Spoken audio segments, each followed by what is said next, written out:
rated everyone. This just in. The battle for Bikini Bottom will not be fought. It will be play! Help SpongeBob, Patrick, and Sandy foil Plankton's evil scheme to take down Bikini Bottom. Spongebob Squarepants, the battle for Bikini Bottom, now available on your favorite game system.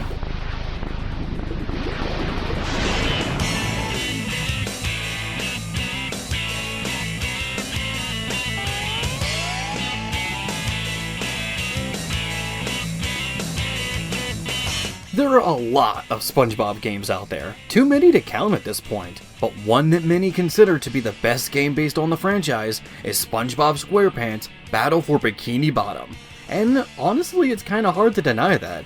I mean, it is the only game that was remade for modern platforms over a decade later due to its popularity. So we know it's a good game. Heck, I've already put it in my top 10 licensed games of the 2000s list in 2022, so you already know how I feel about it, but how good is it exactly? Should it be considered one of the greats of the 6th generation, next to titles like Super Smash Bros. Melee, Kingdom Hearts 2, or Halo 2? Or is it just alright? It's often compared to many licensed games of the era, but that's like comparing the quality of something to the random objects thrown across the lawn of a crack house. Is it better than a dirt-covered baby doll that belongs to a neglected child that got an infection from a scrape on the knee due to not being taken care of properly? Or is it worse than the couch with the questionable stains that probably could have been salvaged if you actually took the time to clean it that's now sitting by a dying pine tree in the rain? All for everyone to see, by the way. Well, let's find out. Welcome to Cackling Pumpkins, and this is SpongeBob SquarePants Battle for Bikini Bottom.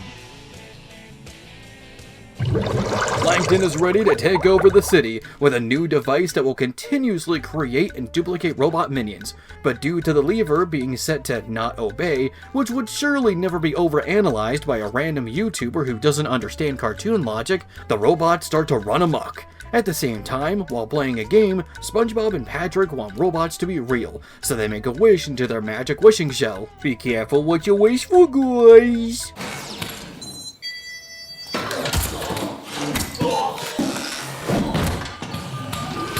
The next day, robots are attacking Bikini Bottom, and SpongeBob and Patrick believe it's their fault, so they venture out to fix the mess that they believe they made by fighting robots, helping the local residents, and collecting golden spatulas to open new locations.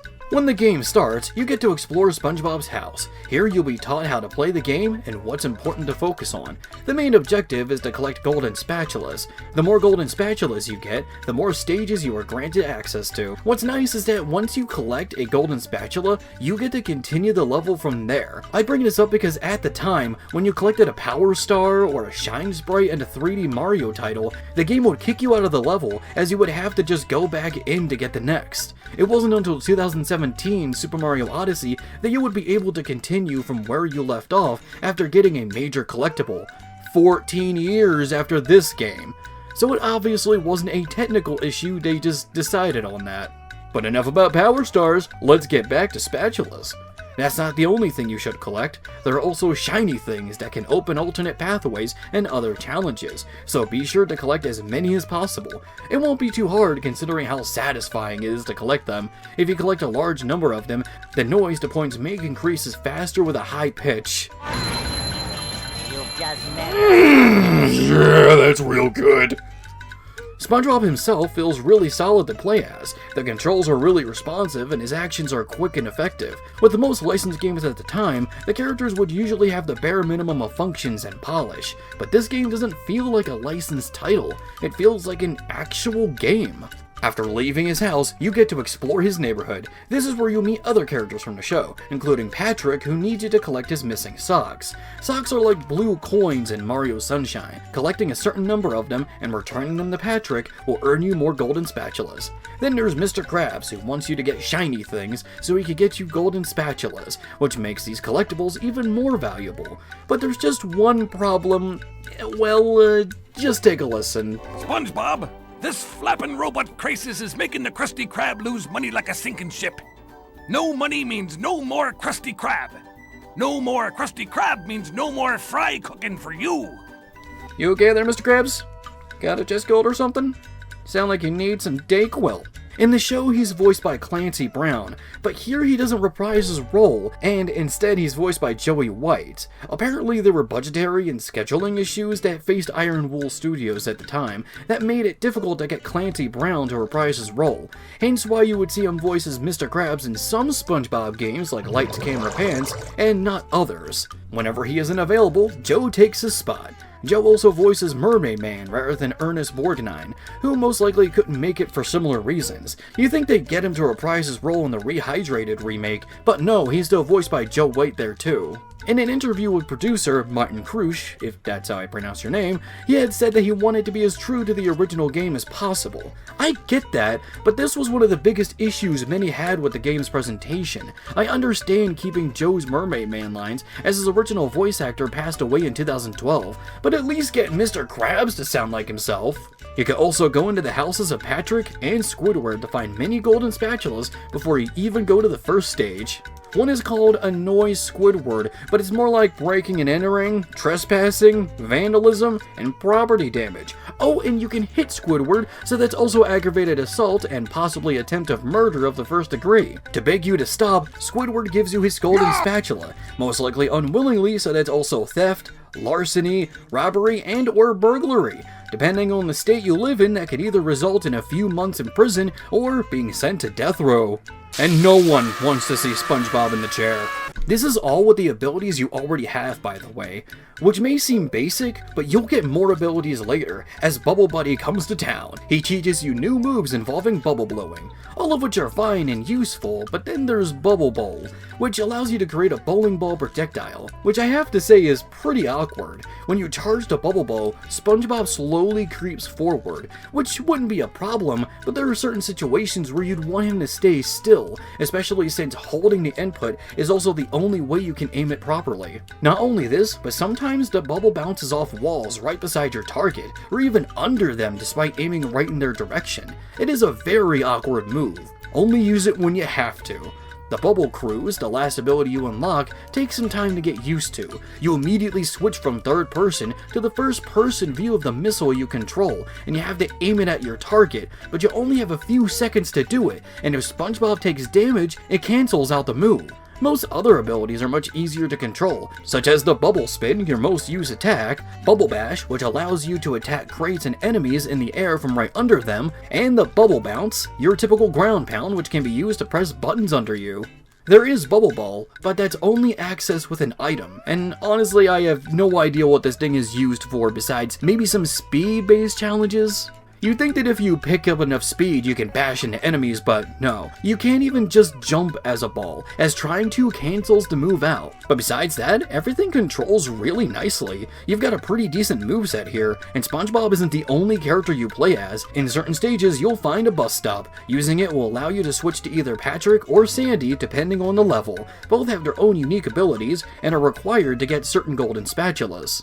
For someone who got an award for doing absolutely nothing longer than anyone else, Patrick sure gets things moving. Literally, his key ability is to be able to pick up and throw objects. Watermelons, ice, enemies, you name it.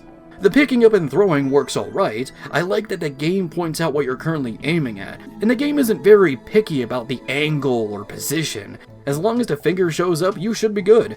Most of the time, as it's not perfect, which can be annoying because watermelons only last a few seconds until they pop. But that's not all he can do. He can also attack with a belly bump and slam on the ground with a belly flop. I kinda wish there was more I could do with Patrick besides those few things though. I feel like I get a lot more mileage out of the next character, Sandy Cheeks, the karate-loving scientist squirrel from big old Texas. I tell you what. Sandy can attack with karate, lasso enemies up, slow her descent with said lasso, and swing off these purely American-made points. But I'd be willing to bet it still says Made in China somewhere on it. Sandy was way more fun to play as because she has an option for almost every situation. Recovery, movement, combat, range. Well, Patrick just has, pick up and throw.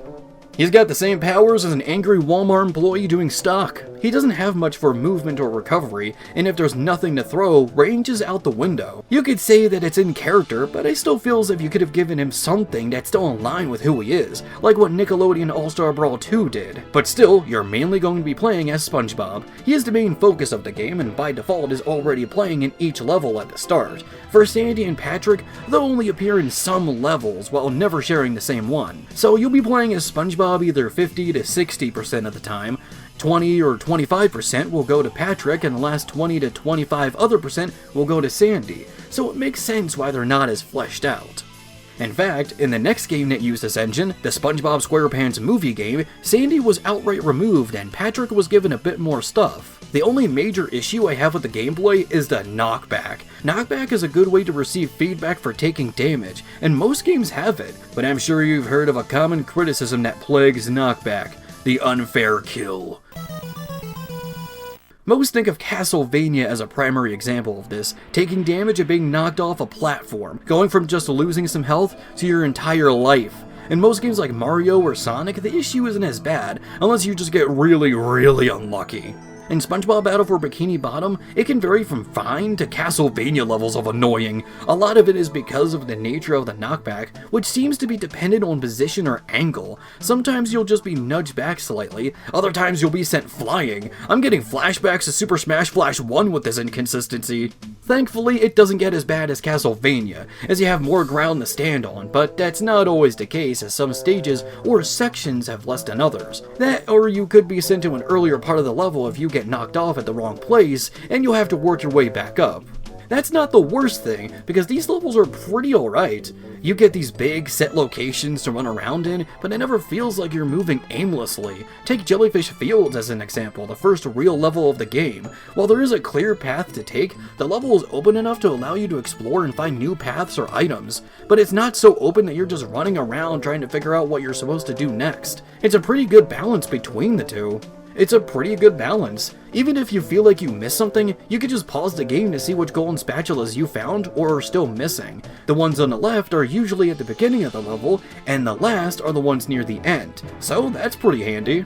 All of the levels are based on locations you've seen in the show: Downtown Bikini Bottom, Rock Bottom, and Goo Lagoon. It's a nice homage to the show, and most of them are well designed too, though I did find myself getting lost in Rock Bottom a bit. That, and there's also one section of Mermaid Man's lair which is so annoying to do. You see, there's this puzzle where a giant ball will roll on a rail, and you must make sure the ball doesn't fall off by activating devices on its path. But you have to move as fast as possible. Miss even a single jump, and you might have just lost. What's worse is that there are moments where you have to activate a path for the ball when you can't even see it. Do it too late or too early, and it's back at the beginning for you. Holy shrimp! Barnacles. No, come on! You know I had that, you... But that's only one part of a single level, most of which I'd say are good. The only one bad world I'd bring up is Kelp Forest. The level goes against what I just praised the game for, being open but still guiding the player forward. While there are some points that are like that, I would say that most of the level is too open. It's hard to figure out where I'm supposed to go at certain points. This is the only level I would say is badly designed. Subjectively, I could just be a fucking idiot. Don't take a YouTuber's opinion as anything more than that, folks. Some of you still have to learn that, and it shows. Yeah, I'm talking about you. Why not make your own opinions for once, you fucking shill? And in my opinion, this game deserves the praise it gets. It's no masterpiece, but it's no wonder why I got a remake years later, which also added some new content, some of which were based on scrapped ideas for this game, like the robot Squidward fight. Find the original or try the new one. Either way, I think you're in for a good time.